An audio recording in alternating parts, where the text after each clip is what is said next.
Hey there. Welcome to the Gyro Step Podcast Network 22-23 NBA season preview. I had to specify NBA because all of us on this call have spent a lot of the last few months covering other sports. Myself, Ti Windisch, my Gyro Step co-host Rohan Katti, and the Winnin' Six / Cruising for a Bruising / Talk of the Tundra crew, Adam McGee and Jordan Treske. But we are putting all that aside for the next undetermined amount of hours here.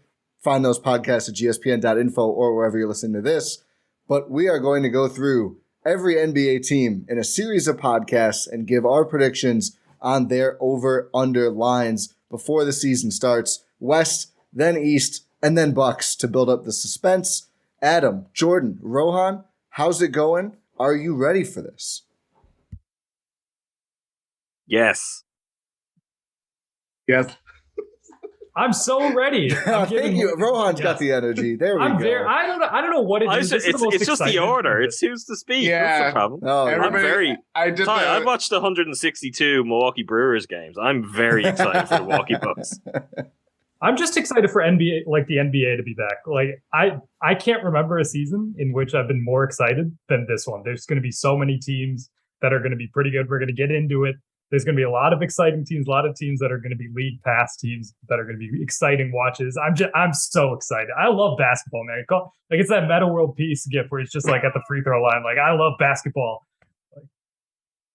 You have been tweeting that for like I feel a couple of weeks now. Every now and then I'll just see, and not to derail us or Rowan's tweets because it's going to be a long pod as is. But you've been voicing that, like you're being very genuine and authentic with that. I am. Call me a point forward for the OKC Thunder because I'm giddy. Oh, Christ. Wow. And right when Jordan was trying to speak, you come in and move in on his territory, Rohan. That's cold. That was well worth it. Thank you. Surpasses anything that I would say, so I'm going to pass it on to the next person that wants to speak. Well, let's just get into it then. We're going to start with the Western Conference. As the title of this podcast says, get it out of the way now. All of these lines are coming from Bet Online Sportsbook. They were all pulled like yesterday from the day we're recording these. So hopefully we won't have a Talk of the Tundra situation where a lot of the lines seem a little odd because they were a little old and a lot of things had happened. So these should be pretty much up to date by the time you're listening. So we're going to go division by division, alphabetical order. Let's start with the Northwest. The first team up, I think probably a nerd favorite, a team a lot of people are excited about, the Denver Nuggets, whose over-under is set at 50.5 wins. And for context, last season, Denver won 48 with back-to-back reigning MVP Nikola Jokic. I don't know how we want to go in order here. I guess we should probably just go around in the same circle, but is anyone extra excited to talk about the Denver Nuggets? I think if you can't be excited to talk with the Denver Nuggets, this is going to be a pretty unexciting podcast. The Nuggets are great, and their roster is insanely deep. I think they have some interesting additions that are only going to make them a better team overall. And when you look at what they've managed to do the past couple of years and kind of how Jokic single-handedly in a lot of ways kept things on the road last year, Jamal Murray's back. And the ceiling for this team is exponentially higher. I think they've had some interesting players. Whether they got the internal development they would like out of is up for debate, but they've had some nice additions along the way. I think they continued with that in free agency. So the Denver Nuggets are a very exciting team to me, and this is one of, I think, the clearest overs that I have. Rohan? I mean, see, I think it's a very clear over as well. Obviously, like Adam said, Jamal Murray is back. It's going to be an exciting season for Denver. The KCP edition is one of my favorites in the NBA offseason for me. That trade, which sent Will Barton to the Wizards. KCP is like a proven 3-and-D guy. Like Ty, you've been like wanting KCP on the Bucks for a while now, and for good reason. Like he's a very, very solid, dependable role player. You had him. I don't know why you're signing DeAndre Jordan on day one of free agency, but sure, go off, I guess. The Nuggets announcer thought it was DeAndre Ayton. Did you guys see that clip? That was fun. I did. I didn't see that. That would have been a wild move. The Jokic Ayton front line. I don't know how that would work. You can sell me on Jokic anybody, honestly. That's fair. That's true.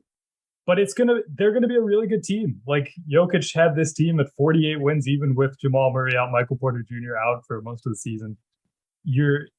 This is a very easy over. This team's gonna be ridiculously good. You didn't even mention on the signing that I'm probably most excited about, which is Bruce Brown. I think Bruce Brown could be really interesting for them in what he unlocks. We've got pretty up close looks at Bruce Brown in recent years, and we know how effective he can be. Some of the interesting kind of questions he can pose an opponent, particularly when you get to the playoffs and matchup wise. I think the Nuggets were missing probably 2 to 3 years ago that kind of player and that kind of flexibility. And from adding Aaron Gordon and then you get a Bruce Brown, they could have some really weird matchups out there, really weird lineups that are very switchable, that are very flexible, guys who aren't daunted by having a smaller guy on them, who aren't daunted by having bigger size going up against them. I think they kind of project very, very well for some of the challenges ahead. Over. I echo what Adam and Rohan have mentioned already. I think the biggest thing is they won 48 wins last year without Jamal Murray for all of it, and Michael Porter for all but a handful of games. So you have those two at least coming back. MPJ is coming back, right? He's healthy. As healthy as he can be, I think. Yes. But yeah. They have external additions that kind of seamlessly fit with their lineup with KCP. You mentioned Bruce Brown. Not only did they trade Will Barton, who was kind of like he was there for a while, but Monte Morris. But they also have the internal development. Like Bones Highland has always been talked about as a guy that could really step up and take another leap if he gets his, a bigger role. Zeke Naji, I feel like anytime I see Denver people who I follow a lot just because I'm interested in that team, they always talk about Zeke Naji as possibly a guy that could, have a decent sized role for this team. So I think this, first of all, they're just deep. They have one of the best players in the league. They have shored up their deficiencies. Obviously, every year is different. But if you're telling me that a team that has had a stronger offseason through moves that they needed to make, and you're asking them to have at least 2.5 more wins, I think that's an over for me. Yeah, I'm going over. I know Denver folks seem a little pessimistic about the ball handling situation and the depth with Jamal Murray coming back from the injury and Bones Highland, who has not been the most durable with losing Monte Morris, but also you have Nikola Jokic to make up for some of that too. Every team has to worry about injuries. I think Denver will figure it out. The other thing, in addition to just who they've added, and I do think KCP and Bruce Brown, they basically said, hey, let's play defense maybe. And I think that's a good call for them. I think Joker will make their offense good no matter what. The Jazz going from, even if no one believed in them, a legitimately quite good team to a team actively trying to be awful in their division. Even if they didn't get Jamal Murray back, that might just swing their wins over in itself, just making those games so easy. So, yeah, I agree. I think Denver is a pretty easy over here in the Northwest Division. Next team up is the other one that I think any of us could actually get on board with playing well. Maybe that's different than over-unders, but the Minnesota Timberwolves, the big swing, of course, adding Rudy Gobert, but also a lot of other players. Minnesota's over-under line is at 48.5. They were at 46 last year. I'm going under. Not by much. This is a team that they could be really, really good. I need to see Gobert and Towns working to believe it. I think it's just something that until we see how that works out in practice, it's something I'm gonna have some question marks over. I mean, most of those question marks are tied to some ways the egos of both of those guys, and it's an interesting kind of stew they've got cooking there generally, because I think Ant is just ready to go and completely make this his team. And then I don't know how Gobert is going to feel about being the third best player on this team and really just being your a defensive specialist. He won't be in the playoffs, so that might help. Yeah, well, that's also true. There's a lot here, and there's room for this team to take a big jump forward. But going into the season, I would have them just under. Yeah, under. Oh, Under for me too.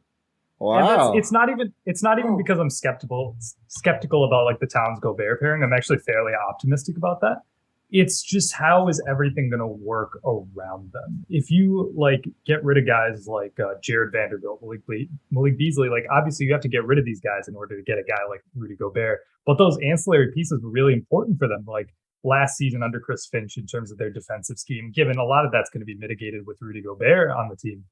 But you saw a very, very aggressive defensive scheme for Minnesota. They were just doing whatever they could to really just try to make sure Cat was fine out there defensively, given he's not going to be the defensive five anymore. He's going to have one of the greatest rim protectors in NBA history there, Rudy Gobert. But just how is losing those ancillary pieces really going to affect them? You're replacing them with sort of guys like Brent Forbes, NBA champion Brent Forbes, excuse me, and like Kyle Anderson slow-mo. Like it's fine, it's okay. Like it's really all going to depend on Ant for me. Is he going to be that guy? I believe he can be that guy. Is he going to be able to do that for the entirety of a regular season, which is going to dictate these over-unders? I'm a little bit more skeptical because he's going to have to get used to this new environment, new play style, because they're going to have to shift everything offensively and defensively to sort of account for this new roster addition. So how is that necessarily going to work out? It's going to be a learning process, and that's going to cost you some wins. The line is steep too. Like Rohan, I saw the reactions that we were getting there for our under proclamations.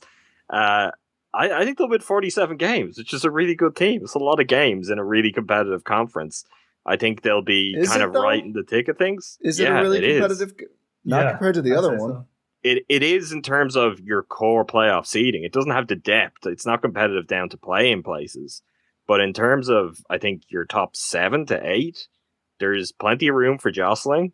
There's a team that I know I have out there, maybe given the company here, we'll all have outside, that a lot of other people may not. But I think when it comes to Timberwolves, like 47 wins is going to be pretty good in the West. It's going to be a situation similar to recent years where it's like, you know, if they beat that out by a win or two, that could be the difference between a 3rd seed and a 7th seed. Like there could be that kind of fluctuation because there will be teams tightly packed before you fall off a cliff at the back end of the Western Conference. But Jordan Treske seems very, very skeptical of the under. So, Jordan, I'll hand it over to you. Over. Yes. Over. I understand the concerns. Understand it. They have really. This is an all-in move. You don't normally associate this with the Timberwolves. However, my dog is telling me how she's enforcing how much an over this is. They got Rudy Gobert.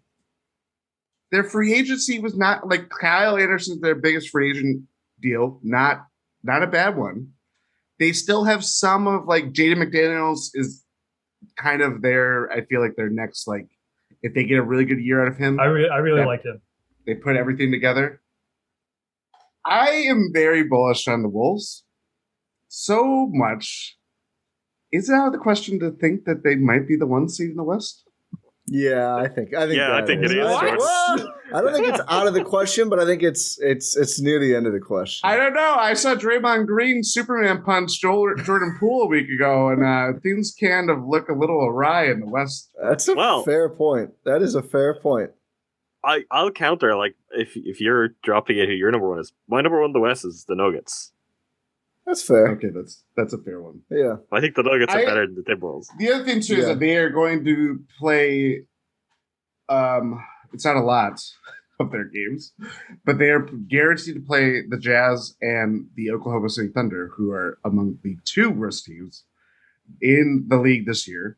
Those I feel like, are going to be automatic wins every time they play. Like, I think ultimately for me, where they are, the big questions that they have to address and putting everything together, it feels a lot on paper. It feels like there's a lot. Then when you see it in substance and when you see it on the court, I don't think it's as big of a deal in part because Rudy Gobert just kind of solves so many problems that in terms of a regular season team, I mean, we saw the Jazz get talked about as a playoff contender or a championship contender year in, year out, in part because they just had a guy that can just be stationed in front of the basket and be worth so much in terms of limiting attempts and drives and all this stuff. And I don't know. That's where he has just kind of solved so many problems that they needed defensively that Karl Towns would never be able to do. Yeah, I think. Oh, go ahead, Jordan. And I think to finish up, I think it kind of just, you're not asking like Cat to be that, and you're kind of asking more for Anthony Edwards. And I think it just all kind of, I see it all working very seamlessly more than obviously Adam and Rohan right now. Yeah, I look at them and I see everyone's so excited about the Cavs, and I think the Timberwolves have built like what could be a pretty similar thing. I mean, obviously Towns is not Mobley defensively, but you could say the same thing on the other end for those two guys. I think Towns is a Kevin Love kind of star, not a Kevin Garnett kind of star, and this is going to be helpful to him to kind of be in more structure and be relied on less. I think you look at, Jordan, your point about the Jazz. Last year's dysfunctional Jazz team nobody cared about came in over this over-under line because of Gobert. I also think Ant's just going to take the third-year superstar thing. We saw his assists go up, his efficiency and scoring volume go up. I think year 3 Ant is going to be a serious problem, not just on IG. And I just think it's an over. Like, I think they are going to be a really good team this year. And I think we can throw the Blazers in, the teams in their division that are probably not going to be all that competitive, although we'll get to them in a second. One of my questions, and again, I think this is a good team, but Jordan's put me now in the spot of having to like pick away at the Timberwolves. Jordan, you're muted. Which is probably, it might be for the best. I just want to start a conversation. I don't know, though, like, this is not the kind of thing I usually buy into, but I did think in looking at their roster, which is filled with talent, I don't know if there's, like, an adult in the room. I don't know if there's just kind of, if things don't take off in the way that they should based on talent, I don't know who the guy is that's going to teach them to kind of grit their way through that or to kind of stay on track. The roster is very, very talented, star-studded, but I do think it lacks just a little bit of something in that regard.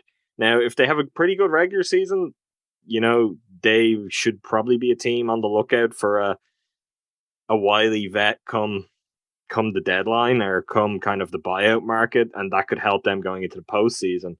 But let's say if it is just a little bit slower, there's some kind of teething pains to begin with, I do wonder, just not a lot of guys who've kind of been there and done it. I mean, Gobert is probably the height of it on that team. Kyle Anderson's had some experience on good-ish teams, but not a great team. That's kind of my first teams that went deep. Well, wasn't he just on a 56-win Grizzlies team too? I don't know. I feel like they got it. Austin Rivers. Kyle Anderson is like the guy who's gonna. Again, I think they're gonna win 47 games. That's my prediction, which is very good. But still very good. First in the West. I'm gonna hold on to that one, Treske. I'm gonna hold on to that one. We're gonna revisit that week to week on winning 6 throughout the season. Okay, next up, a team I don't think any of us are gonna say will finish first in the Western Conference. The Oklahoma City Thunder. The line is 23.5. They did win 24 last year. They drafted a lot of players people like, I think. Paku's already hurt, or not Paku, excuse me, the other skinny guy. Chet Holmgren's already hurt and may miss the whole season, or will? Do we know? He is missing the whole season. He will. Frank. It's only so long until Sam Presti, tells Shea he's got a new injury. I'm just going to get it out of the way. I'm just going to go under. I mean, I think the Timberwolves and Nuggets will beat them up. There's a lot of bad teams, so it wouldn't shock me if they snuck over. But I also think the fact that they seem to get younger every year is really going to hurt them in some games. Yeah, I came into this exercise kind of thinking, their line is so low that there's probably a good chance it will be over. And then I looked at the roster and I was like, no, they're under. And because I don't know how they're going to get away with it. I don't know how Shai Gilgeous-Alexander's going to put up with it, but he's just not going to play very often. They are tailor-made to be in position for one of the two superstars that will be up for grabs the end of this season. Chet's injury, not what you want for someone with his frame, a big and that early in his career. There's a scenario where it all works out beautifully for the Thunder, though, and they'll be pretty grateful how that played out. So, yeah, it's pretty grim. Like, I'm not going to pretend I know all of the guys on the Thunder roster. That's something that at this point there's quite a few guys that are like, ooh. Them there are drafting, good pieces them there drafting too, but then both there's Jalen also Williams is just ridiculous. There's also the good players there. Are they going to make it through the season? Probably not. It's the other side of it too. So this team may not be as catastrophically bad even as people expect up to a point. But if that's the case, don't worry. Like, the trades are coming. Sam Presti is going to get rid of all of the guys who can help this team win. Yeah, we don't need to belabor this point. They're not going to be good. I think before you go, Jordan, I was everyone saying under Adam and Rohan just to I'm making notes as we go. Yep. Wembanyama factors in here, right? Like, if Wemby isn't in this draft, maybe we're a little more optimistic that they're not so inclined. I mean, maybe Presti would anyway, but so inclined to lose. But it does feel like teams like OKC are very, very open to kicking the can down the road at least one more year for a shot at that dude. Yeah. I mean, as long as they don't attempt to put out a competitive team, I'm just going to say under for them. That's where I'm at with OKC. Like, I understand it's not criticizing their strategy, but I just think you see what their roster is, you see the players that are already hurt, and it sucks that Chet is going to be gone for the entire year because of his Liz Frank injury. And all the debates about Pro-Am games and all the great stuff that came out of that, like, they're an under. It's an under. Yeah. But when's the last time they signed a veteran player, like a free agent, like they brought into their Mike building? Muscala. Was it? Mike did they sign Muscala. him or did they trade for him? They re-signed him this offseason. Yeah, no, I'm saying a fresh player. Like, they went out in free agency and acquired someone that was not on their team. I literally cannot remember. Is it David Waba? Probably is. Oh my Did God. Trey Burke get traded there? I'll have no David Waba slander in here. I thought Favors got traded in there, right? He besides Shea, he's like still their highest paid player, I think. Yeah. Like, it's not, they're not competitive. They're clearly not competitive. I mean, it's not how you build a winning team. Whatever, that's enough. We're all under on the Thunder. It's unders even in their name. Yeah. Oh, there it is. Wow, look at that synergy. The Portland Trail Blazers. Guys should start a podcast. The Blazers, the line 39.5. Their win total last year 27. And let me pull up just so we have it. I know Adam especially did a lot of great research, and you did win totals and then applied them to over-unders. I didn't want the line to influence me. I want to get that out there now because everyone's just going to be like, he's on the under on everything. It's like, yeah, because I tried to actually make real predictions rather than let the line lead. Adam Pelton out here. Dame played 29 last year, for context. So they were dreadful, but Dame did not play very many games. Adam, where did your projections have Portland as opposed to this line? So I'm on the under on everything except I'm on the over on the Trailblazers. I like the players that are here. I just think they're a bit short. That would be my, not in height. That would be my one concern. Well. Yeah. But actually, that is kind of true in some spots. Certainly in their backcourt. I just don't think they necessarily have the depth that if they just had a little bit more, this team could kind of end up being a surprise package and being very, very frisky if you got a good and healthy Dame season. I just like the profile players. I like what their kind of best lineups are going to look like. And I do think they're going to be pretty competitive, a tough out most nights, health dependent, and they'll be better than what this mark is, and they'll be a lot better than they were last season. So it is one that it's tough in that you're looking and it's like they don't have anywhere near the number of quality players to vault themselves into the category above that. With the likes of the Timberwolves, if you're me, not if you're Jordan, of course, they're a long way from the 1 seed. But I do think this is a team that's considerably better than the line indicates right now, and that I think could be pretty fun to watch, could be pretty solid defensively in ways that maybe they haven't been at times, and can do a lot of fun stuff offensively. It's possible none of that plays out, but I do just kind of have a bit of a soft spot for what this roster looks like going into the season. Yeah, give me the over. Give me the over on the Blazers. I think they're going to be an incredible offense. Damian Lillard on his own is an incredible offense. And you add guys like Jeremy Grant to that. You have Anthony Simons, who really, really took a leap at the latter stages of last season.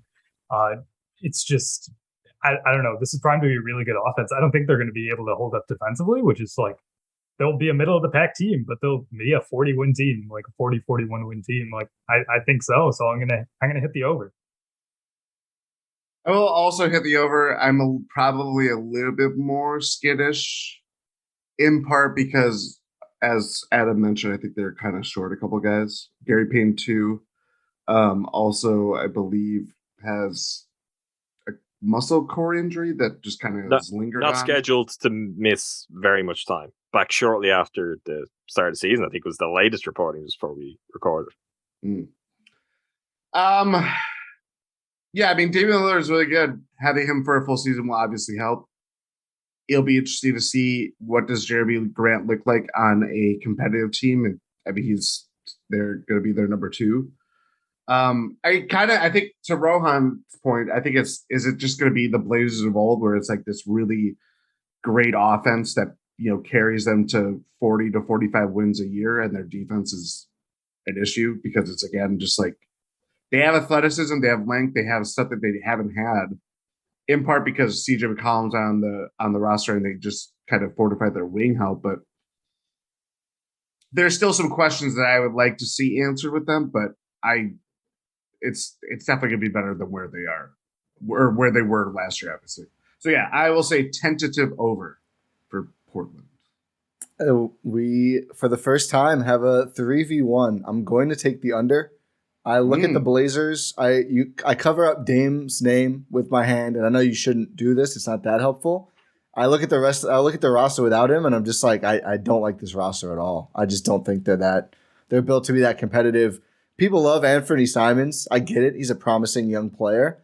I don't think he's ready to step into what CJ did for them, and I don't think they have enough offense even to be a great offensive team. I like Jeremy Grant. He doesn't need to be what CJ was, though. With CJ, they were like a 50-win team. I'm saying they'll be like a 41-win team. Yeah, I mean, I'm saying if Dame plays a lot of the games, they maybe go over. We'll see if he does that at this point in his career with the injuries he's dealt with.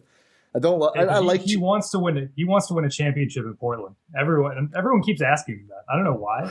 Because we've gotten the same answer for like 6 years. The answer's been very consistent. A lot of people. One of the few players in the league you don't need to ask that question to. No, I'm not saying he's going to leave. I'm talking about just health and being able to play all the games. I also, Ty, I wouldn't recommend just covering over his name and look at the roster, because if that was the condition, I'd take the under too. Well, yeah. I mean, I'm not assuming he's going to play 0 games. I don't love their depth. I don't love their team. And Jeremy Grant's okay. Shaden Sharp, I think, is the swing piece. If he comes in and is good right away, I could see them pretty easily going over. But I think the West is not deep, but there are some good teams. I'm not buying Portland at this point. I could be wrong, but I kind of feel like they're trying to grasp at something that's passed them by, and it might not work that well. I also think GP2, I don't know if he's going to have that same impact outside of Warriors. He seems like a guy who benefited a lot. Exactly where I'm at. I think it's like in Denver, I think he would look good. He needs to be in we have a whole system of offense. It doesn't really matter what you do. I don't think that's Portland, but yeah, I see the case. Utah, I think another one that will likely be fast. 24.5 is the line. They did win 49 last year. They are bringing back precisely no one of consequence from that team. How are we feeling about Walker Kessler, Colin Sexton? I'm seeing a thumbs down from Rohan already. Adam and Jordan, should we dive into Utah here? Or? Oh yeah, I'm taking the over in a massive way. Really? Over in a massive way. Way? This is a really incompetent job by the Jazz in a year with these draft prospects to have a team that has just like some actual NBA players on it For They're now. not- They will be there. Well, they need to get on with doing that. No, they don't. Well, I can't judge on the team being, none of these guys are going to be there. You the think roster is right Jordan now. Clarkson is swinging them to being too good? Again, the line is not high. Like, you know how few teams actually go under 24 and a half wins every year? It doesn't happen anymore. This team is not going under that. No way. The Magic No way. and You can hold. This Pistons could be were my under that. Timberwolves. The Magic could be and my Pistons were Timberwolves. under that. Yeah, look at the roster is better than those teams because it's And not the just Rockets. all young guys. And the It Rockets is. were. This is a roster with no future. Like, this is such a bad job by the Jazz. Oh my goodness. I think they're going to be But dreadful. They're gonna be better than that line. I'm taking the over quite comfortably. Like, they're not in any kind of playoff mix. They're not going to get to the play-in. They're also going to be far ahead of the Thunder and another Western Conference team or two. I just think they're in no man's land with the playing game. It's really tough to be this much in no man's land, and they may be in it more than any team in the NBA. Because no man's land now is like 11, 12. Sexton Conley. probably, and then who's number 2? Conley's still their best player. They're not. I mean, they're not- Conley is- he's they're injured not- all the time. Conley I is know. not The way that he's been guy. playing, they are a 10-win team if he's their best player. But they're not going to be able to move him though either. But the Is he point is expiring? not. Does he have 1 it's year not left? even who their best player it's a is. big expiring though. The other John Wall bad teams in situation. the West, their lineups, right? They're going to have bad players in their starting lineup. The Jazz are going to have a lineup where you're going to be like, ugh, nobody wants to watch that. But it's not going to be as bad as people think. The players have a solid baseline. Your Kelly Olynyk's, your Cody Zellers, like these kind of players, the teams they've always been on. We're talking about 24 wins. Didn't I'm not Kelly saying the Olynyk Jazz just are come from the good. 22-win Pistons? This team has more. This is not a team packed with like star kind of rookie players. This is not a team with young players. It is just entirely replacement level NBA veterans. See, I think who are they're gonna be starting. so I think they're boring. starting Agbaji. I think they're starting Walker Kessler. I think they're sending don't Mike think they are. Conley home. Yeah, I think they are. they are not going to want to win. If this is the any roster that games. they've got to this point with, they're not that smart. They're honestly, I just think they're going to sit a lot of those guys. They're going to send them as when they get a good deal, and they're just going to play all their young guys. This team is not going to want to win a single game of basketball. they're winning over 24 and a half games. So I've said my piece. This is spicy. Jordan, are you over or under? I am also over. Oh I my think God. they're. Oh yeah, Jordan. I'm not saying like I'm not saying that they're going to win. They're I think terrible. 27. I think their season is like 27 wins, but I don't think it's. If you look at their roster compared to OKC, and we'll get to San Antonio because I'll say that for Yeah, we'll get there. you can see these people don't know how to win. They don't know how to you still play against teams. You're going to sneak out games that you shouldn't have to sneak out. What if a team like the Bucks rest guys against the Jazz and they win that game? Yeah, I mean, that is in play here. I'm not saying this is a great team, but they also have it's a very mishmash roster that can still win so few games that they are still in a position to get Victor Wembanyama or Scoot Henderson or whatever. But I think I would say a comfortable over. Altitude's probably worth a couple of wins too, right, Jordan? After seeing the Bucks lose 21 straight years at Utah, I think it is. They're making it 2 straight wins this year. Eric Gordon played 57 for the 20-win Rockets. Christian Wood played 68. I don't see it with Utah. Yeah, but this is having 5. They have 5 to 6 guys they these can put 5 out guys? there. Let's go. Okay, you've got Conley. I'm looking at their depth chart here. It's a real Conley. GM. Let's not take it as a depth chart. But Conley, Sexton, Clarkson, Jared Vanderbilt, Malik Beasley, Larry Markkinen. Hale Horton Tucker, Larry Markkinen. Did you say Jared Vanderbilt? You did. Did you say Malik Beasley too? I did. Cody Zeller. They've This got. team is not going to tank as well They're as I think a lot of They're people stacked. They're not That's going what to I'm play. Those guys aren't going to play. No, but by March, but you still have to get to March. they're They gonna will play play. before March. I don't. I honestly don't think. Some of them will play. Markkanen, they'll rehab his value. That's fine. Yeah. I think Conley and Clarkson are gone soon. We talked about like the Blazers who are just desperately in need of depth. Like if the Jazz had any brains, they'd be like, "Hey, Portland, come take some of these like capable NBA players to just be your 8th and 9th guy." I'm sure they are. Your roster the season hasn't started yet. We're very close. I'm not counting Cody Zeller in that mix because he was a free agent until like a month ago. Cody Zeller, he's a stud. Look, things are going to go great in Utah. They're going to win like 25 games, and I'm going to be doing it. That's not great for them. That's very bad. It's great for me. It's great for me, Ty. That's fair. Let's move on to the Pacific Division. The Golden State Warriors. The line is a flat 52. I hate when they do flat lines. I think it's very frustrating. They won 53 last year. That was before Draymond Green auditioned for the UFC. Where is everyone coming in on the reigning champions, reigning NBA champion, Golden State Warriors? Slight under. I think they're like a 50-51 win team. I mean, obviously, like the Draymond situation is, who knows what's going to really happen with that, but it's mostly they keep a lot of their guys, like, but they do lose key pieces. Yeah, like Otto Porter was great for them. GP2 was great for them. Bielitsa played sometimes for them and was all right. But I think they're still going to be a really good team. I think like you had a guy like JaMychal Green. I think he's going to be really good with the Warriors. You're not the first person to say that about JaMychal Green slotting into a good team, I will say. I like him too. He was great. He was good on the Nuggets. Yeah, and then they let him go. He might have to be the best Green playing power forward on the Warriors. Who knows? The word is they're not going to suspend Draymond for any regular season games, by the way. Yeah. What an admirable stance. For this incident. It's just saying what I read here. I think, good point. Yeah. I think they're going to be, I'm taking the under. I think they're going to still be really good, but just around 50 wins. Under for me. Few games under.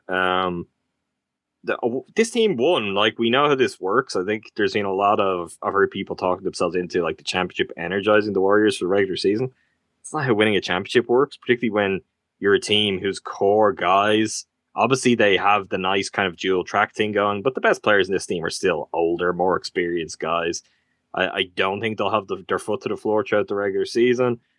A lot of the guys on this team have injury histories of some part. They are slightly older, so if you're the Warriors, you want to manage that carefully. I don't think there's any need for them to go and be a 50-plus win team. I think settle into anywhere where you're in even a 4-5 matchup. I don't think the Warriors would be afraid of any team in the Western Conference. And yeah, the Draymond thing is they can pretend all they want. That's not going to solve itself. And to Jordan's point, which was also a joke, but I think does double as a point, it's probably not the last thing this season, like between Draymond's podcast and everything else. Like there's going to be other stuff that they really do not need there. Yeah, the real issue, they're not going to pay him. I mean, that's where the podcast is a symptom of that's the root. Yeah, but he may talk about the prospect of that for most of the season on the podcast. 100%. I'll go to you, Jordan, but I am also taking the under. I'm not buying the big Jim Wiseman hype. I'm not buying Moisey Moody. Warriors media every year is selling us on these guys as the second coming of Christ. I get why, but it's like I think you replace Looney, Mitten, some of these guys with these young guys, and maybe in 2 years you're better. I don't think they're better this year, swapping out some of the vets they lost. I'm sorry, I meant the wing, Otto Porter. I meant Porter. Yeah. Oh, okay. My bad. But yeah, I'm going slight under too. You meant Otto Porter's playing in Canada. Their currency is the Looney. Otto Porter. Oh my God! Yeah, exactly. That's exactly what I meant. There you go. I am a tentative over. I think they're. I was about to say, is it the Dante effect? No. It's Pascal around the bay. I'm not very confident about this one. I think they are a veteran team amid a interesting whatever hell. I don't even know what you'd call what happened last week anyway. But they still have a really good team. They made I think JaMychal Green, again, I have to echo. He's a good player that just happens his way or happens to go on contending teams all the time. Kaminga, Moses Moody, Jim Wiseman. Who that's how I will Big refer Jim to him. Wiseman is No, his there's name. only one Big Jim. Warriors Twitter calls him Exactly. Big Jim. That's. I'm open to I Big like Jim him. Wiseman. It tickled me too. Also, who else? There's someone else that was on there. Iguodala being back was like, okay, I guess you have That's to, minus a win for me. I know. I was like, oh, he's coming back for his last season. I was like, oh, okay. So yeah, I don't know. I'm not confident about this, but I think they are still very good and will weather through the season and Draymond Green. If you're not watching the YouTube, if you're listening, pull up the YouTube just for Jordan's face after he said, "Oh, okay," after the Iguodala analysis. This should be a fun one. The LA Clippers won 42 last year. Their line is tied for the highest in the West this year. 52.5 wins for the Clippers. Everybody's darling before the season. Where are we coming in on LAC? Smash that over. Smash the over. I think this is the best, most deep roster in the entire league. There's no real argument against that. This team has a lot to prove. A lot of the players on this team have a lot that they want to prove. You get a seemingly healthy Kawhi Leonard. You get Paul George. You have a John Wall edition who looks spry in preseason. This is what happens when you don't play for a year and a half. You keep guys like Batum. You keep these guys who you acquired last season at the trade deadline, like Robert Covington, Norman Powell. Sure, you lose Hartenstein, but you still have Zubats on the roster. I think this team is going to be incredible. Under for me, few games under. If things play out like they have in recent years for the Clippers, and they spend most of the season without Kawhi Leonard and Paul George, to just be a little bit facetious, what's the difference between this team and the Jazz? It's just solid NBA role players. I'm joking, of course, but I'm not really. Kind of the difference isn't so extreme. Like if Paul George and Kawhi Leonard are the best versions of themselves and they're healthy, this is the best team in the Western Conference. This probably should be the favorite to win an NBA championship. I'd be a fool to believe both of those guys are going to be healthy. Why are they going to get through the season healthy? We haven't seen it in years. We essentially haven't seen it since they signed for the team. We haven't got to see a version of the Clippers that it feels like we were promised. So I'm not buying into that.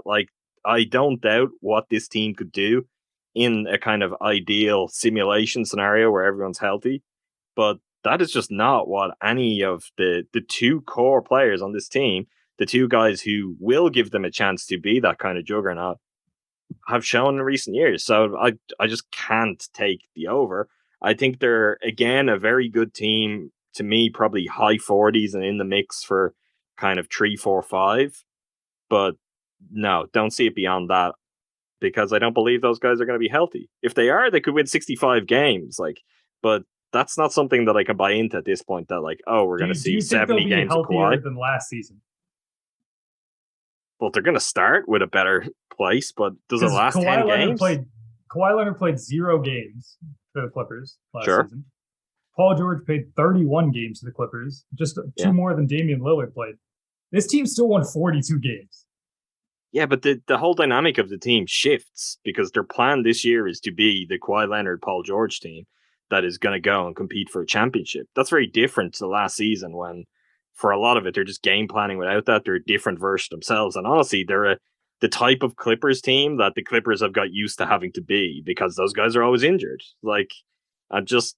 I won't feel like I've any egg on my face if this team goes and runs off a really gaudy win total, because what they've shown us is that those two players cannot stay healthy. So for me, they're a very good team. I'm not doubting that, I'm going under Kawhi, on that one. I feel like it's a little unfair to say that. Kawhi, he tore his ACL. Other than that, he's been. Yeah, but he's not super young. He's got miles on the clock, and he tore his ACL. Paul George's injury history has been extensive. So you're saying we should be concerned about older players coming from ACL tears for contenders? Yeah, you should always be concerned about that. That is the reality of it. But I just they're a very good team. I just think the bar is super high. And this is, again, I want to reiterate, I came at this from, I looked at every roster, said, what do I think that roster will do?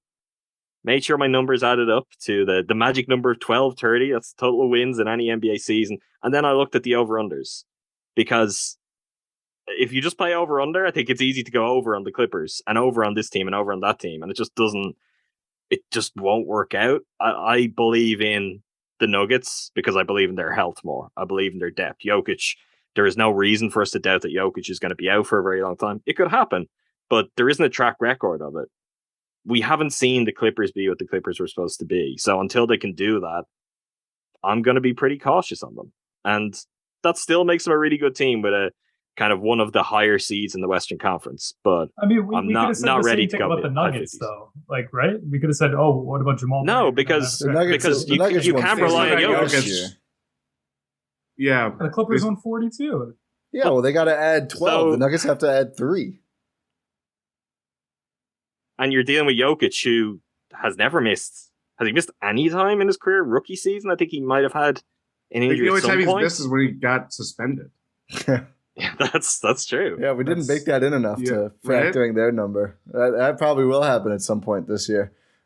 Jordan, where are you at on the LA Clippers? I too am an over or under. Sorry. Oh my god. Wow. I don't think it's necessarily about like banking on Kawhi missing if he hurts his foot or hurts his knee or anything like that. He's not. They're not going to go the full tilt with their stars. That's how they've approached this since both came to town. And I think there's benefits with that. We've obviously seen that with the Bucks, and they just take the longer view. It's a marathon. It's not about winning. You have a 4-5 in the middle of January, and you want to be undefeated that week. I think if everything goes well, yeah, they should easily hit the over. But I also think they view the regular season as an experiment. They have one of the best coaches in the league, Tyler Lue. They made very good additions. John Wall, brought back Batum, I think, right? He was re-signed. Who was the other guy that they got back? Robert Covington was kind of a guy that I didn't really anticipate him coming back to Clippers, but still, like, I think they have good nucleus there. It's different where they had the gap year last year, and it's like, okay, we are gonna punch above our weight and be strength against numbers, all that stuff. Or strength with numbers, I guess. Strength in numbers, right? Yeah, strength in numbers. Against numbers. Strength against numbers is a bold. That's like the anti-analytics community. That's right? No, that was the Bucks Celtics semis series last year. Was strength versus numbers. Yeah, that's our new GSPN shirt rolling out next week. Yeah, I think again, this team should hit the over, but I don't think internally that's how they will view their season and their mission. Yeah, I mean, I think 2021, Kawhi and PG both played mid-50s, and they went 47 and 25. But that's a shortened year, right? That's still not 82. I do also think key in that year, didn't they kind of like they were like passing ships in the night? They weren't necessarily playing the same 50-something games, which is part of the concern too. It's like keeping those guys, even if one of them stays healthy, the chance of both of them being healthy seems kind of slim. That's a tough spot. But I think that proves the point that if one of them is healthy at one time, they're still a very, very formidable team. Yeah, I think what's wrong with 47 wins? That's what I'd have, or 48 wins. I think I have them at. Like I think Jordan kind of hit the nail on the head, which informs a lot of my thinking on this. I think really the days of teams looking to win 60 games are gone. Nobody cares. You don't gain anything from it. I think even the best teams are pretty happy to take 55, 56, maybe upwards towards 58, and then pick your spots to rest players. I just think it's a very different league than it was even 3 years ago, 4 years ago. And there's not as many teams that are going to put their foot down like that. So I think you get much more traffic in the kind of high 40s, low 50s, where what the record shows isn't necessarily a reflection of what the team could be in a playoff series, but more how they're managing their season. It's just jostling for position. Okay, we're in the chasing pack and we're ready to make a move once the playoffs start. I'm going to take the over slightly, the slight over. I think they are deep. Jordan's point, Ty Lue, I think that adds them a couple probably wins they shouldn't get. I do think he's a great coach. I like their core. I don't think they're going to blow it away, even if the two guys do play fairly often. But I also, I think even if they're mostly healthy, they're going to be better than most teams they'll play in the West. So I just think they're a team who wins the games when they should. So they're take a the over. Team that sort of like any given night is a matchup nightmare because they're just full of switchable defensive guys. Like that's their entire identity, and they're all like super strong. They're like super like physical guys. Like it just wears you out. It's like the mentality of the young Grizzlies, but in veteran form. Yeah, I mean the case for the under is it's really all injury / just decline. I mean we haven't seen Kawhi play real games in a year. Like how long is Nick Batum going to be good? Is Paul George going to stay healthy? Like all of those are fair. Is John Wall going to last the whole year? Is he going to look good and spry all year, or does he look like that now because he hasn't actually had to go through the rigors of a season for so long? It's all fair questions, but I think that there's enough talent that they'll win enough games in this conference. LA Lakers last year won 33. The line is 44.5. I'm going to shock at least the top two here on the screen. I'm going to take the over on the Lakers. I think they're going to trade the picks. I don't think LeBron extends if they weren't.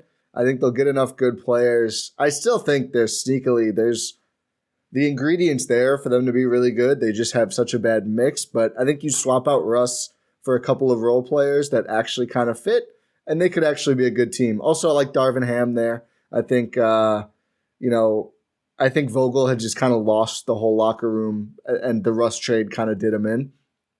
I like what I like enough of the parts that I'll bet on them, which feels stupid, but I'm going to take the over, like the very slight, like 45 win over. I think there's quite a lot to like about the roster. And then you get to the point guard depth chart. Yeah. And I'm with you, Ty. They probably trade Russ because they have to trade Russ. But right now, a point guard depth chart of Russell Westbrook, Dennis Schroeder, Pat Beverly is a team that has a death wish. They want to set themselves on fire. And if they don't deal with that very, very soon, they will set themselves on fire. And that's without LeBron and AD and how all of that factors into it. There is a good team in here. You're not wrong. If they make the right moves and they act quickly, which they're the Lakers, I see no reason why they should not be very aggressive and acting quickly. I don't get their thing with not wanting to give the second first to Indiana. You are the Lakers. You're the Lakers. There's no downside. That's why you extend Rob Pelinka. If it goes wrong, you can always just fix it in free agency because you're the Lakers. Like, there's no problem that's too deep that will take you too long to get out of, other than your own organizational incompetence. Yeah. Which is very tough for them to escape, it seems like. So I'm on the under. I don't think I'm like, I'd say just on the under. But like, this is a play-in team. That's their MO. That's who they are. Under. I don't feel good about banking on a trade for the pick, for the record, but I just can't believe they wouldn't do it with LeBron extending. I just can't believe they will. I think they will make a trade, but I'm still considering that. That's fair. Yeah, that's totally fair. Into the under. It's just, I don't know. You've also got to consider some of the players they have traded for, thinking they would make them better in the past. I don't know if they can do any worse than Russ. I think you trade Russ for any combination of players making that money, and they'll be good. Yeah, but they can't do it again. There's no other Russ. They maybe can go as close. I don't know who it is. I have to think. I'm trying to think. Who's an out? Whoever the next worst possible option is could well be who the Lakers. If they get Gordon Hayward and he plays no games, and Gordon Hayward is totally possible for them, that might still be better. No. I just think you're into really desperate times if that's the kind of musical chairs you're playing. You're the Lakers. I think they are in very desperate time. I mean, they get Miles Turner and Buddy Hield or TJ McConnell, whatever. I think they'll be pretty good with a team like that. Jordan? Under. Yeah. I cannot stand talking about the Lakers anymore. I don't care. I understand it's the Lakers. It's this prestigious team. It's LeBron. It's Anthony Davis constantly complaining Anthony about Davis going to play the five. Jordan. Yeah. They shouldn't start him there, by the way. They should not start him there, but please last more than a year because they're going to run you out of town easily. This happens every year. I understand. I think they aren't as bad as a 33-win team amid everything that they had to deal with last year, but they're not much better. LeBron is going to break the points record. It's going to be the biggest moment of the season. Oh, yeah. I think that's true regardless of anything for them. Yeah. Oh, I just meant for them. But yeah. I mean, that's a seminal moment in NBA history. It also probably will be fair. Yeah. And I like the Pat Beverly signing or trade. I think that's the bare minimum of what they had to do. He's a winning player. It just so happens to be that they have Russell Westbrook still on the roster. They don't shake hands in pregame huddles or. I'm going through salary right now, and I'm trying to think of anyone they could trade for. What's the highest salary? Like Mike Conley. No, it's like maybe like Kyle Lowry, but I think he would help them. He would help them a ton in the 14 games he played. And guess what? They had a chance to get him. Yeah. They didn't. Yeah, I mean they've blown it so many times. It's totally fair. I'm down to 20. I'm down to sub 30 million here as I'm looking. I think making $41 million. God, are they? They could be. They could break even. It could be 41 and 41. I don't think that's out of the realm of possibility. No, not at all. It's totally possible. On an 11.5 win improvement for their over-under, that's just too steep considering the roster. The fact that I understand Dennis Schroeder had a great Eurobasket. Congrats, Dennis. I don't care how that does. I mean, they got him for about 86 million cheaper than they were going to, so at least that's good business for them. And you whatever. I already said. I agree with you on the Lakers. Dennis Schroeder was never offered that contract, Jordan. I don't know if you saw that. He was never offered that contract. I heard that too, right? Yeah, semantics. Dennis Schroeder and Phil Mickelson are both like they say I never talked to one thing, then they never say they never did it. It never happened. Nerlens Noel, baby. Nerlens Noel. Phoenix Suns. They won 64 games last year before going out just about as sad as possible. The line is 11.5 shorter, 52.5. How are we feeling about Phoenix? Did I say this on the pod one day? I think it was a month and a half ago. I was trying to be productive. I was like, oh, what's something I'd watch in the background? I turned on Suns Mavs Game 7. Yeah, and it was just as demoralizing. It was entertaining. I'll say that it was very entertaining, but it was just as gross the second watch around than the first. But even in spite of that, I'm taking the over. The over, the line's at 52.5. This team is going to be a regular season wins machine, even though they all hate each other. Seemingly. So it's just, I don't know. I think they're going to just grind together wins. It's a Chris Paul team. This is what Chris Paul teams do. They maximize their outputs in the regular season. I think that's going to continue this season. Do I think they're going to be as good as last season? No. Do I think they'll hit the over at 52.5? Yes. Slight under for me. What's happening with Jay Crowder? Where's Jay Crowder gone? Boss man 99. DeAndre Ayton, clearly, that's a fun situation. Chris Paul has held up very, very well to this point and in Phoenix. I just wonder, are we pushing that to its limits? They have done a pretty interesting job of mangling a situation that looked really, really good. I know we've talked with the sliding doors elements of the finals that we were all very glad to be a part of and come out the side that we did on it. But that's just been so painful for the Suns because it feels like that their time is gone. And part of it is down to how they've managed their own relationships. Because even getting maximum value and kind of getting the most out of some of their own players is now tricky. So, look, they're a good team. I still have them for 50 wins. But they're not what they once were. I'm going over. No. I'm going over. Again, they have a lot of problems. Jake Crowder, not an easy person to replace. He's one of those, again, he's kind of in the Pat Beverly mold. A winning player that you always think you can upgrade. And when you do, or when you make a move to send him wherever you're going to, you kind of lose something. The Jared Dudley 2015 move. Yes. So that said, personally saw it. Yeah.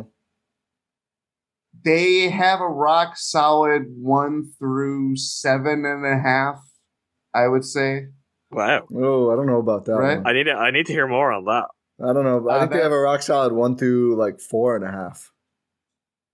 For the regular season, I think it's different because you can it's a different style and just how people manage it and all that stuff. And Monty Williams is a good coach. They obviously have a lot of problems that just don't extend to the roster and the locker room. But they have a owner who is trying to sell the team because he's a dirtbag, and he's going to make a lot of money because that's just what happens in this country. The people won. Yeah. But yeah, I still think this is a good team. And plus, too, I mean, I know we could easily see whenever they decide to trade Jay Crowder for whatever price that they get, what if that ends up helping them? What if that actually gives them a deeper run? I don't know. Jordan But I think I heard the Jazz have a lot of players available. Here's the issue. Is all the reporting I've seen so far is we're going to move Jay Crowder. We won't take on more money, but we'll move him for something that lessens the bill. I think bad ownership matters a lot. I think Monty Williams, is a good coach.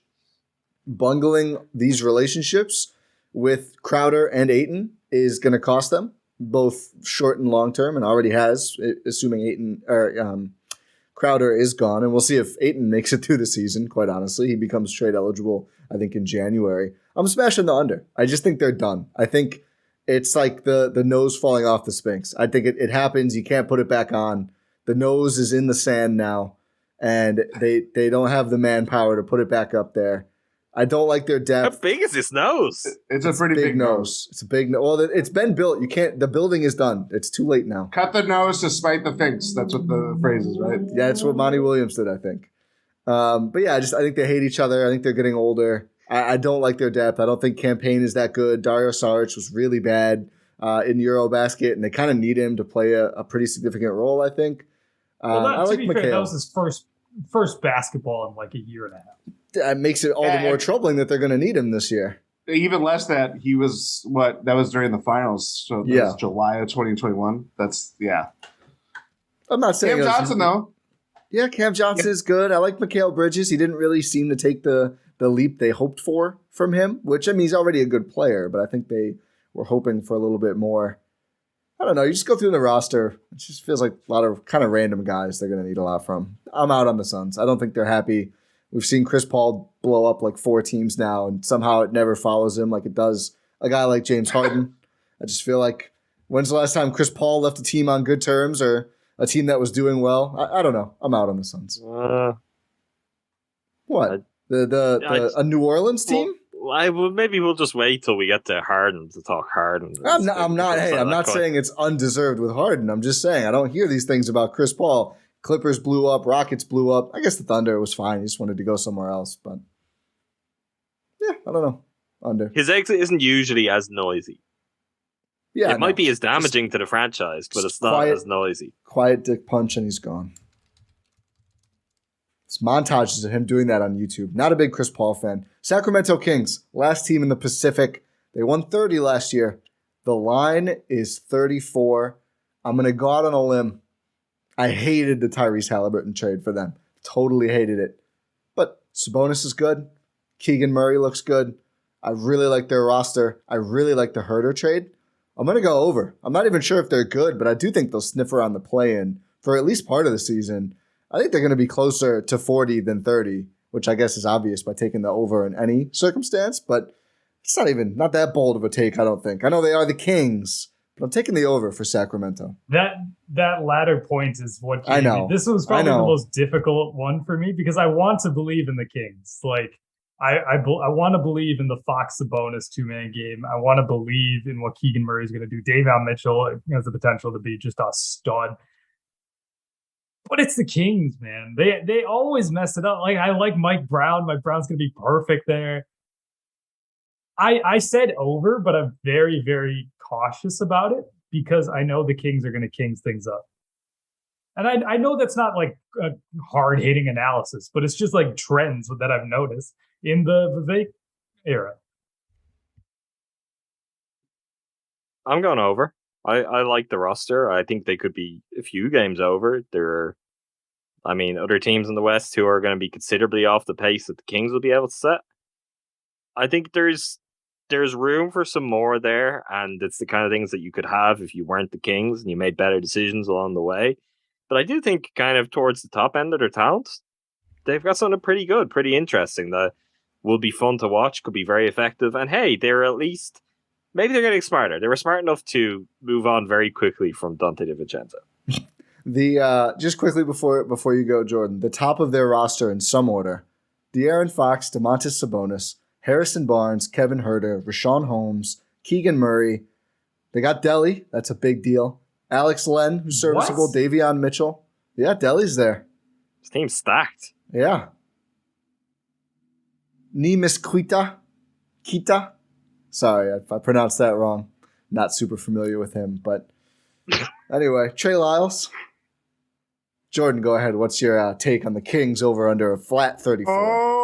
Over. The drought is over. They're what gonna drought? at least What drought? they're at least going to make the plan. That doesn't count. That doesn't count.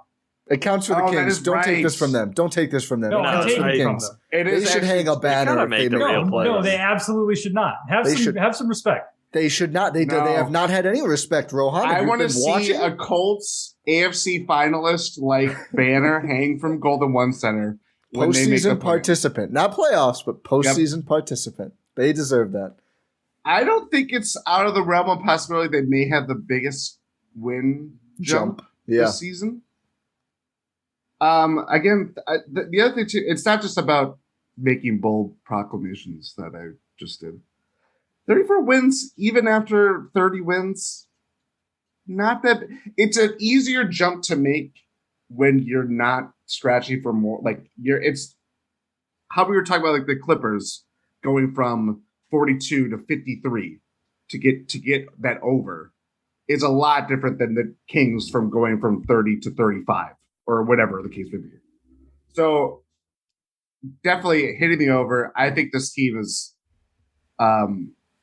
dare I say, the best roster the Kings have assembled in a long time. Easily true.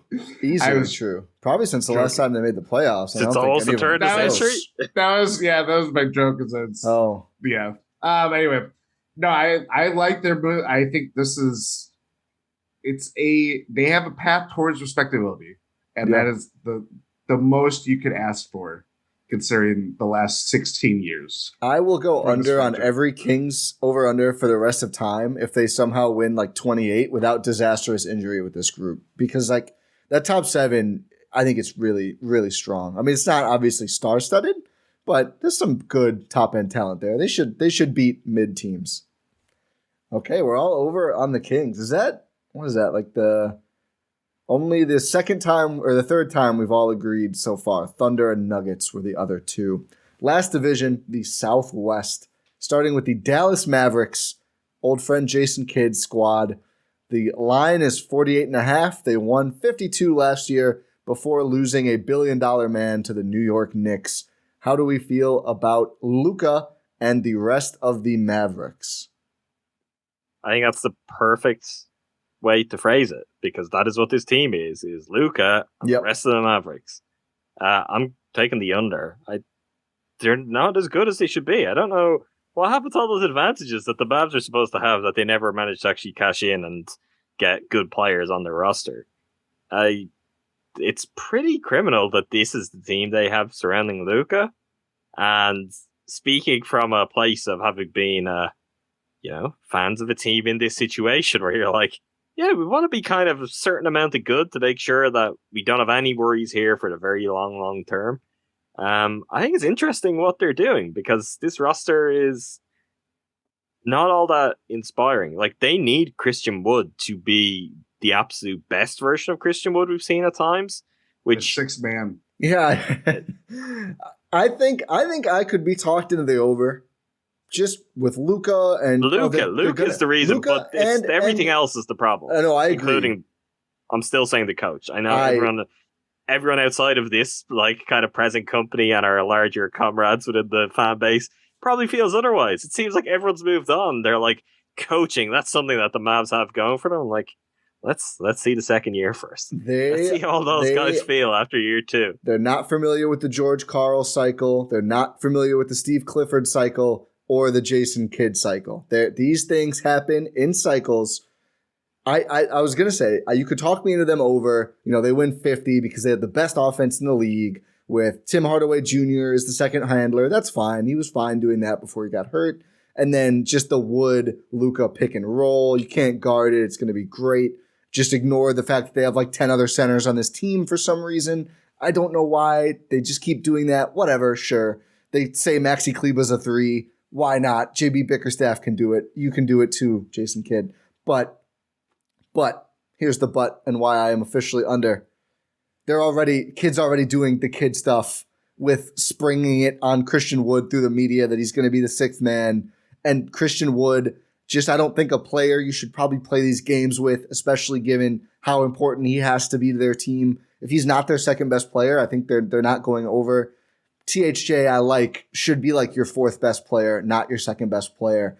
I'm just out on the talent and the issues that I think will clearly arise if there's any sort of a rough patch, because we know Kidd just doesn't handle those well. Agree with you, Adam. Totally not sold on the heel turn, the positive heel turn. I don't know what that's called. The toe turn Jason Kidd is enjoying in the media right now. Under. I think Luka and him end up being as discording. That's not a word at all, but they end up fighting as much as him and Carlisle did by the end of that. Wasn't the toe turn what brought Christian Yelich's upturn down? Let's move on. Rohan or Jordan, what do you think about the I can't talk about Yelich. Under. It's you guys have hammered home my points. Just under. I think they're going to be a really good playoff team. They just don't have the depth and the versatility to be a great regular season team. Like in the playoffs, Luke is going to carry them, and that's going to be enough. But I actually don't know if I agree with that even. But this is the over/under, so I don't want to debate it. He's been a singular playoff force for like 2 seasons now. I believe in it. But just in the regular season, you can't ask him to do that like every single game for 82 games. So under. Under. I've seen this story before, and it doesn't end well. Welcome to the welcome Dallas fans. Yeah, 2015-16 was quite the season, right? Like it was. We were so excited. Everything had gone so well. I thought they were making the finals. So it's big things are coming, and boy, did they disappoint. Yeah. Mm-hmm. Yeah, I mean, again, just for clarity, in case somehow there's non-Bucks people who listen for this, we're talking about Jason Kidd's second season as head coach of the Milwaukee Bucks. Yes. The Emperor had no clothes. That was essentially that year. 52 wins. They won a lot of games last year, in part because they have Luka Doncic, who's going to be a perennial MVP candidate until he honestly retires from the league. And Jalen Brunson was a big reason why they were that good. The writers on the wall, in part because of their own doing, because contractual stuff, and they could have had him at least under contract for one more year, or whatever was going on. Yeah, you balk at the money that he got, and we'll see how that goes with the Knicks this year and a later portion of this pod. It's a very Luka gets them to maybe sniffing a top 4 finish in the West. You have home court or stuff like that. But that is the ceiling. This is not I don't see them cracking 50 wins. Obviously, the line is 48.5. I would say if they got like someone like Jay Crowder, or like if they were the Jay Crowder team, it could be the Jay Crowder team, or maybe it'd be a little bit more. Don't say Clarkson. Draymond Green. Oh God. Oh God. There's parts of that are really interesting. And I'm just saying that I think it'd be a positive addition for them. I don't want Draymond Luka has Draymond Green on the court and Jason Kidd on the sideline instead. And Jason Kidd's going to call Draymond D Green. That's what he'd call him, like B Night. Kid would love coaching. Kid would love coaching Draymond for sure. I don't know if Draymond would love being coached by Kidd. No. If he helped him get paid, I think he'd be okay with it, and that's probably what would happen if he was traded there. Steve Kerr to Jason Kidd, it would be quite the transition in terms of personalities. As Draymond said that he would love to play with Luka recently. Of course. I mean, he would love to play with anyone considering his position right now. Did you know he said he would skip a Warriors game to watch LeBron break the record. Draymond is truly shameless. Houston Rockets, 23.5. They won 20 last year. I believe are they really getting a little younger? I guess there's some vets there. Oh, they're younger. I suppose, yeah. They drafted, I forget the name of the guy they drafted, but a nice guy, Jabari Smith, thank you, projects as a nice 3-and-D player. Jalen Green, looking very good in the preseason, looking like maybe all three of the teams at the top of his draft will be relatively happy with their picks, but 23.5 in pretty tough division outside of one other team here. What are we feeling about Houston? I think Adam and Jordan, you guys may have tipped your caps already on the Rockets. I don't know if I have. I'm taking the over. No, never mind then. By a massive half game. This could be a push. I'll be completely transparent here, and I feel like I've done this before on the Rockets. The Houston Rockets are the team in the NBA that I, by far, know the least about. I hear everyone keeps telling me they're young, they're exciting, you should watch them. I will never watch the Rockets. I don't even know if I can't remember if I saw Bucks Rockets games last year. I just you did. Did I? That was the game Jordan wore did the on Armani Brooks. Made Brooks. the guy fall over. Yeah. Oh, okay. Yeah. Yes, I did see that. Okay. Yeah. But see, I didn't remember it. That speaks volumes in its own right, Jordan. I just think they are less bad than some of the other teams that they're going to play in interconference play. Not the easiest division. That doesn't play into their hand. But I just think, again, when you look at the low end, teams will generally win more than you see on over-under lines. It is very rare that we get truly, truly abominable teams. There's a good chance this season we might see one or two. I think the Rockets are just a tiny bit above that, but I am not an expert on the Houston Rockets. And you know what? I don't expect to be by the end of this season either. So I'll put my cards on the table like that. But 24 wins, that's not a lot of wins. I mean, you could fall into 24 wins just by, as a good point I think Jordan made, particularly for the bad teams. You just never know with the amount of teams who are going to be resting players. They're going to circle a game against the Rockets, against the Thunder, and they will pick off some of those games. Because that's where, if you're a top team, you're going to say, okay, let's rest the stars and we'll probably still win. And you probably will still win, but the Rockets will get some of those games. Yeah, it's not a big ask to win over 23.5 games, and I think they will just about do it. I'm going to take the under. I think 15 of their 19 guys, so they'll cut a couple young guys, but 15 of 19 currently under contract have 3 years of NBA service or fewer. They're just ridiculously young. We'll see again, like we talked about with the Jazz. How long is Eric Gordon around? How long? Guys like that. They're tied for third of their players with most NBA service is Willie Cauley-Stein and Boban. So I think they won 20 last year. I think they'll probably win around 20 again. Is Derek Favors up there? Yes, he is. Yep, he is number 2. Eric Gordon's number 1. Oh, okay. Sorry, I misunderstood. Yeah, but I'm going to take the under. I think they're very young. They'll be fun. There's going to be some fun games. Their 20 wins will probably all be a blast, but I just think they're going to lose a lot of close games because they're young. They don't know how to do it yet. Maybe I will watch a lot of Rockets games because they've just got way too many centers, like just old school, like they're nothing but centers. Like maybe Boban could play some point. I don't know. So maybe that's why I went half a game over. Close for me. I've been sort of teetering. Like you've been saying, Adam, it's difficult for a team to go under, especially when the line is so low, which is why I ended up going over, especially because they have like a good amount of talent on their team. But Ty, you do have great points. They are super young. They don't have a ton of like veteran talent around them to sort of guide them. It's going to be tough. I'll take the slight over, but I don't feel good about it. Going over, slide over, echo everything Adam, Rohan, and Ti have said. I think this is a team that theoretically, if people start to pop like Jalen Green,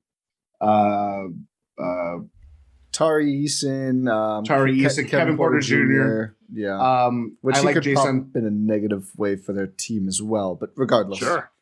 Jason Tate I like a lot too. They have a lot of interesting pieces that it can start to come together, but it's not going to be enough to be worthwhile. Şengün. But again, that was people love guy Şengün. They won't stop talking about it. Oh my goodness. Everyone keeps talking about Alperen Şengün. Like, I get it, but calm down, everyone. Everybody's a Şengün out there. When a big, like, generational big comes along, potentially, Rohan, people got to talk about it. Mamu beat him. That's all I'm saying. Mamu beat him in Eurobasket. Just no big deal. No big deal at all. We'll get to Mamu in time. True.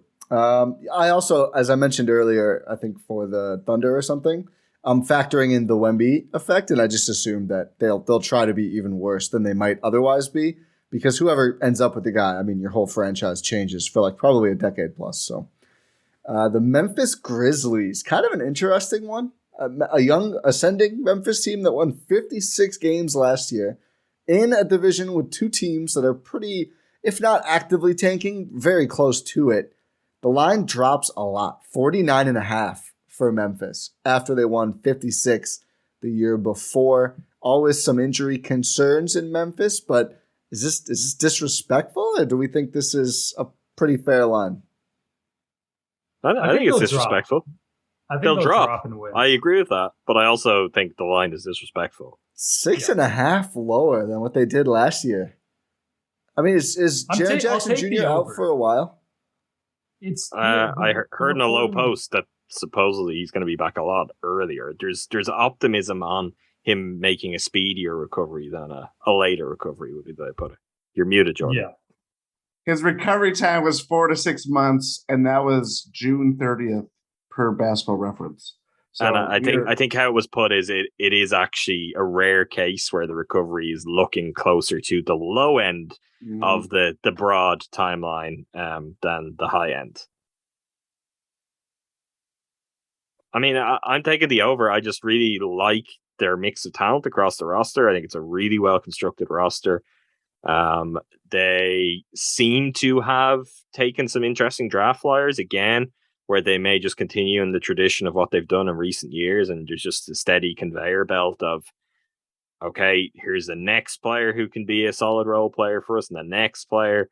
And I think that's a big part of what they're going to do. They're going to beat teams with their depth. And then let's hope Jaren Jackson Jr. gets healthy and stays healthy. You've got Ja there. Like, Desmond Bane was great last season. I really like this team. Really, really like this team. And I'm a big believer in Tyler Jenkins. So I still see them as being one of the very best regular season teams, at least, in the Western Conference. I do think they'll drop, but I don't see a significant drop, particularly if the Jaren Jackson Jr. injury is not as significant as it could have been, if it's not going to keep him out for too much of the season. Yeah, I like their draft picks like this last year and over the last several years. Someone like Zaire Williams could end up being a pretty big contributor for them. I don't know if, they had some veteran player losses, but nothing that concerns me too much, I would say. So, yeah, I think comfortably over. I don't think they're going to run off 56 again, but I think low 50s feels pretty right here. I'm pretty surprised that the line is where it is. I don't think this one is too tough at all. Yeah, over. It's like you said it perfectly, Ty. I don't think they're going to run off 56 wins, but they'll still beat that line. Like, this team is primed to be really, really good. And just a wins machine. They're a team also that has the mentality of wanting to win every single night in the regular season, which helps a lot when you want to win regular season games. I think one of the only teams. Like, exactly. If you were to count, it's probably you wouldn't even have to use all your fingers. Like, it's not count on Memphis. One hand. The Grizzlies and Memphis both want to. Sorry, Minnesota. I think that's the best way of making the point, though. Fair. Is you start listing them and you have to list the Grizzlies twice because that's how much they want to win every night. That's true. I know. Over. Okay, yeah, sorry, go ahead, Jordan. Over comfortably. I think they, dare I say, are they the 1 seed too? I'm just saying. I think top three is a top three between Memphis, Minnesota, Golden State. Wow, low on Denver. Oh God, I always forget about Denver. This is what ruins. I think it's Clippers, Memphis, Warriors, or Denver. I need to go. I haven't ordered them yet. I'm just going team by team here. But I think that's not what this podcast is about, right? Yeah. This is about over unders that are going over. Remember the name, Santi Aldama.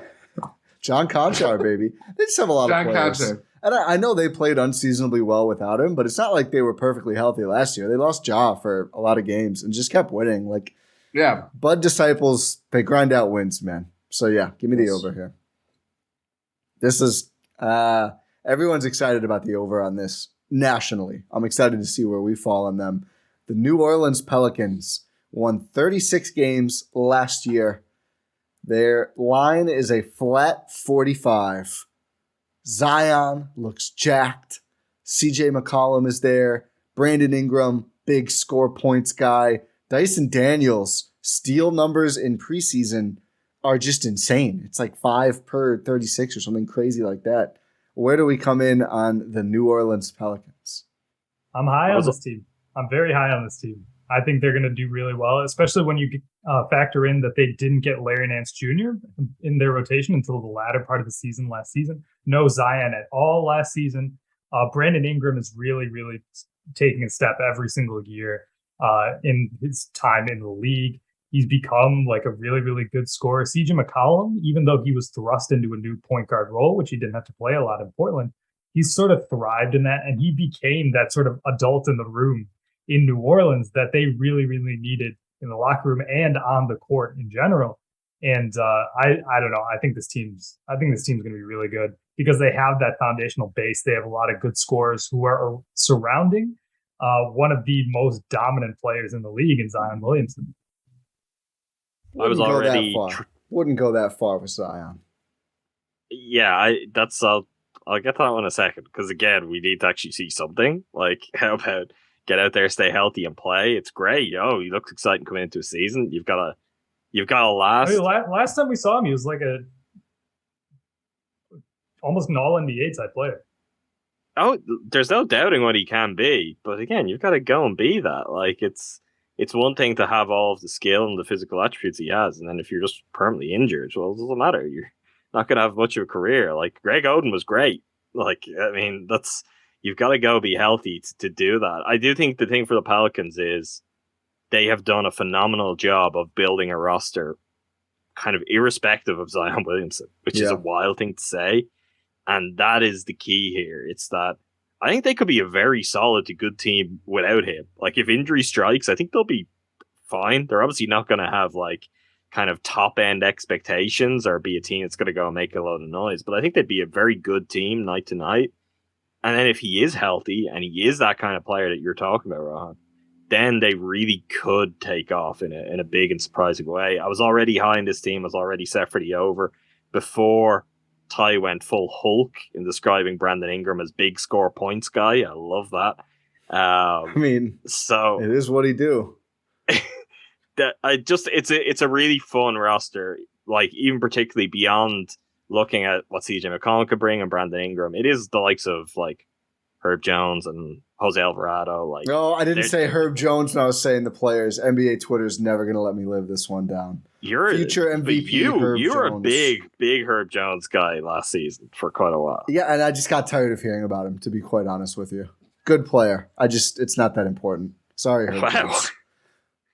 Well, I think those kind of players are important because that is what kind of builds his team out to have really solid foundation. I just remember when this was Matisse Thybulle was in this space, and it was, he's going to be do everything, and he's going to just keep getting better and do the things he doesn't do at all. And okay, let's see it. I'm not saying he's going to be Thybulle, but Matisse made some other decisions that didn't necessarily help his momentum last season. That's true. So Adam, over? Yes, over. Jordan? Under. Like a lot of, I like the roster. I don't really find a lot of problems with it. I think the integration of Zion, along with his help, is going to obviously be the biggest storyline. I just feel like they're going to be living in AD mode once again, where it's like, okay, he's out for it's week to week because he has like a strained shoulder or something. Like, I just think he's very until he proves it, and obviously undergoing an incredible physical transformation. That's not easy. That's not like, okay, everything's solved and you have to go through an 82 game season, which he's not been able to do thus far in his career. That's a lot. It's taxing. This is a long season. And Adam's point is spot on. They have made the team very strong around him that they can weather the storm without him and be. What would you, Jordan, on that because I am curious. I think this might get to kind of the heart of the Pelicans too. Let's take Zion out of the equation. Let's do what Ty was doing with Dame Lillard earlier, and we'll just cover over his name. How many wins are you giving that roster in the West? 43, 44. That's where I'm at too. That's why I can't but take the over, because if Zion's there for half the season, you're going to get a few more. Like, I just think that is a really solid group. Yeah. I really like the players. I like the mentality, the mindset. Like, I actually think I have this team on the exact same wins as the Timberwolves. I see them as being very similar in terms of where they'll end up, but getting there in quite different ways. I think there's some really good kind of just fundamentals in place with this group that is going to help them out a lot. Like, I don't think they're going to go and win mid 50s or something crazy, but of kind of sleeper teams, they're not even that much of a sleeper because everyone's crazy about them. They are the one where it is obvious to say, well, they could make that leap because they are a good team who could become a great team if Zion's healthy and he really comes into his stride this season. Sorry to interrupt, Jordan, but I was curious as to where you'd have the Zion-less Pelicans. No, I think that's a good question because it is the crux of the issue. I just think I don't know. It's such a weird situation that I can't even think of like a recent example of like, okay, you have it's the 2 tracks thing where you have the internal development that you think will carry your team beyond the core of players that you have. But with the Pelicans, it's almost like, okay, this is a good team in spite of Zion may or may not be playing 50 games or 55 games or whatever. So I think it's just a different kind of tension that's created there that I am not too bullish on that, but I could easily be wrong. Yeah, I'm going to take the over. I don't think by a ton. I do think they have to work through some fit things just because they really haven't had Zion that much, and there's a lot of pieces here. It's always, not to spoil too much, I kind of feel like this is about the Cavs as well. Like, it may not be as simple to work in all the pieces as the excitement might dictate, but I still think I would be fairly surprised if they came in under 45. Not stunned, but I would imagine they slot in probably around that number, but I think 47-ish wins in this West. That's what I've got. Yeah, so now I feel good about it. But yeah, I'll take the over here. Not a stunning over, but I will take the over. One more team in the Western Conference. Alphabetical orders, truly, but we saved the worst for last. And I think, like you mentioned it, Adam, I didn't really believe you. I pulled up their roster while we were talking about whatever team we were just talking about, New Orleans. I'm so distracted by this roster. Their best player is probably Keldon Johnson, maybe Jakob Poeltl, or like it doesn't matter. McDermott. It does not matter. Most teams would love to have an Olympic gold medalist. I was gonna say Team USA legend. Devin Vassell does exist. Isaiah Roby. He's promising. Everyone here is promising, but they're all promising they're going to lose a bunch of games, is what I'm seeing. Well, I was specifically talking about Devin Vassell. No, well, I do think there's a lot of players on this team I generally like as like your ninth guy. They're a team of ninth guys. They could be really good role players. They could have this could be the depth for the entire Western Conference in the future. Romeo they're Langford missing. Is fine. They're missing just a beacon. They're missing someone to put it all around. And luckily for them, they've got they've got a great chance of getting exactly that kind of player, which is why you have a roster like this. Yeah. God, they're going to lose so many games. Gorgie Jang is fun. Good player. May not last good for them, though. Honestly, good for them.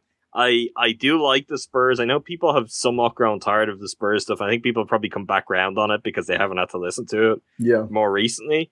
But I do think if we're looking at, okay, which city, which franchise might like win the lottery here, on the one hand, you share the riches around. They've been at this spot. They've won it before. On the other hand, do I want to see Wembanyama in San Antonio or Utah? I want to see him with the Spurs. Do they have the best future scouting in the league? Do they know that these things are coming? Are they planning this out like years? Like, all right, there's definitely a case for that. We need you to take a year off, Admiral. We need you to go to. We need you to go to sea for a year. We have. I mean, they do have even with kind of former Spurs who still work, if not full time, in consulting roles.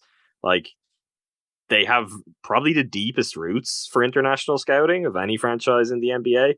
So I wouldn't rule that out entirely. Like that, yeah, they're of course they're seeing how the things that they had going progressed over the years, but when it becomes clear, okay, well, the ceiling for that is nowhere near where we need it to be. Yeah, they were set for this year. And again, I mean, it's not like it was the last time they possibly looked out in this way, where it's just you're completely you're going from being a really good team to being a great team, and there's very little downtime. But they could go that route where, I mean, on a Bucks podcast, we're not going to say that the Spurs have had to deal with a lot of pain in recent years.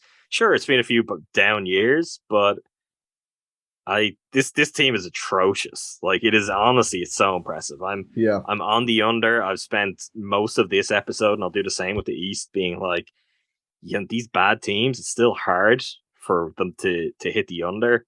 I have the Spurs winning 18 games, and that could be down kind of 14, 15, 16. I think it's really possible. And, I kind of tip my hat. Just good planning, I guess. If they're lucky, well then, good job being one of the consistently kind of luckiest franchises when the timing matters most. But they're certainly giving themselves every chance to land a franchise pillar and to kind of go through all kind of Spursy cycles once again.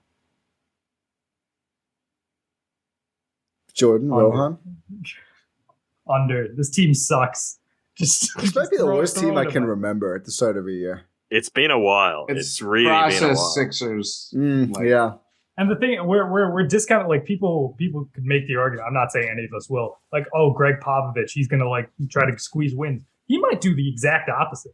He might try to like walk out of the game unannounced. He's gonna get ejected. Did you hear his joke at media day?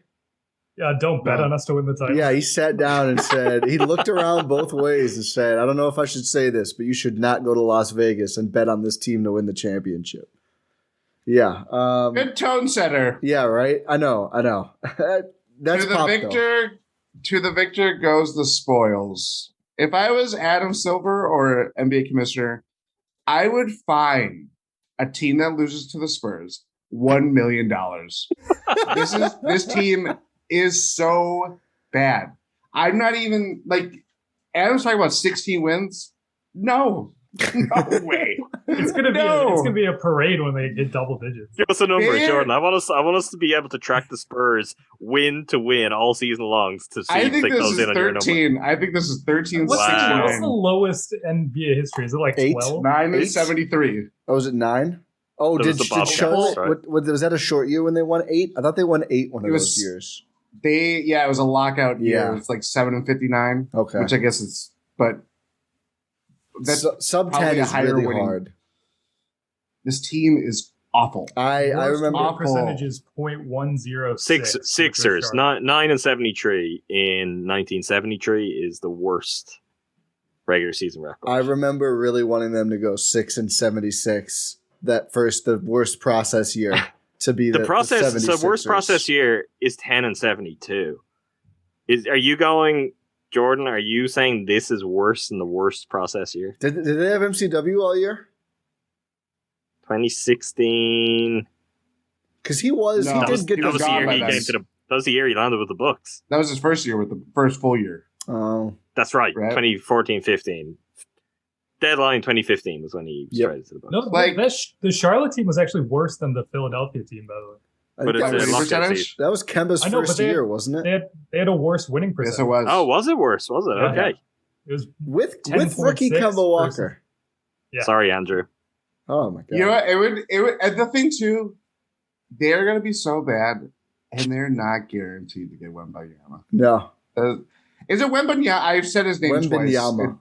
twice. Yama. That's right. Okay. Wembanyama. Yeah, I thought it was an N there for some reason. we're all gonna have to know it. That guy is gonna wreck the league, man. But And anyway, I also, but just on that, everyone's calling him Wemby already. I hate it. Let's call him by his name. Guy's not even in the league yet. Because we've been down that road too. It's like, let's call him by his name. Let's let him have his name rather than just, Good call. we Let's call him don't Vic. need to go full. Oh, the freak, Yeah. right for the jump on it. Alien. Let's get all these commentators saying his name properly, and then we can adapt to nicknames. Yeah. I agree. I think Come on. it's different energy just saying Wemby versus making a joke out of his name. Of course, Sure. But I do agree that but people I do think people it's- should know how to say it. Yeah. Before going to Wemby. That's a great point. Keldon Johnson, the best player on a team. This is disgraceful. Everyone's They under. might even right? trade him mid-season. Who knows? I wouldn't shock me if they did. I mean, I think you're the only. You're under, Ty. You're not going for big over here. I'm going under. I'm going way under. Yeah, the Austin Spurs. Have Who we wins the game?